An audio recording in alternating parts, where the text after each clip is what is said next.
Bunda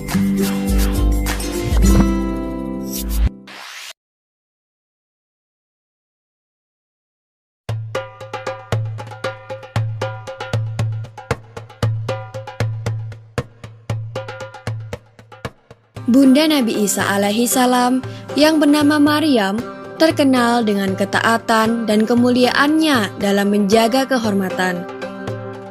Maryam sangat taat dalam beribadah kepada Allah dan menjaga kesucian dirinya di mihrab. Mihrab merupakan sebuah tempat yang tertutup dan di sanalah beliau fokus beribadah kepada Allah. Tiba-tiba suatu hari ia dikunjungi oleh malaikat Jibril. Malaikat Jibril datang untuk memberitahu Maryam bahwa Allah akan memberi Maryam seorang anak laki-laki. Maryam merasa heran, sebab bagaimana mungkin ia bisa mengandung anak, sedangkan ia tidak pernah disentuh oleh laki-laki manapun. Ia merupakan wanita yang begitu menjaga kehormatan dirinya.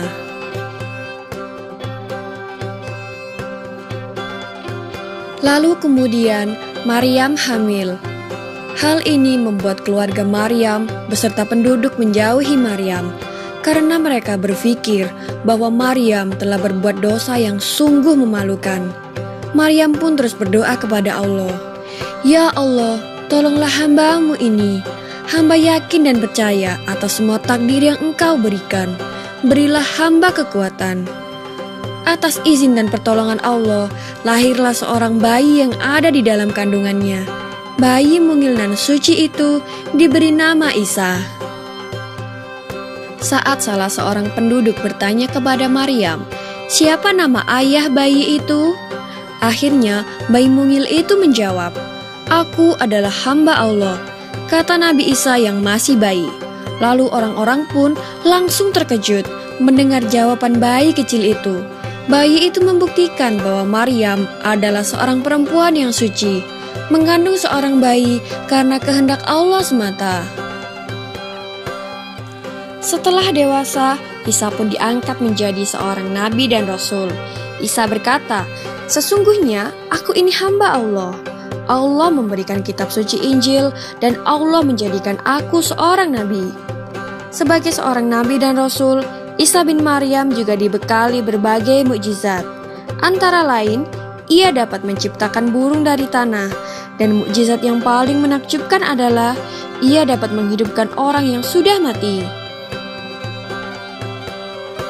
Namun, orang-orang yang melihatnya saat itu menyebutnya sebagai sihir. Nabi Isa pun juga sudah menjadi panutan bagi Bani Israel. Hal ini membuat para pendeta merasa iri kepadanya.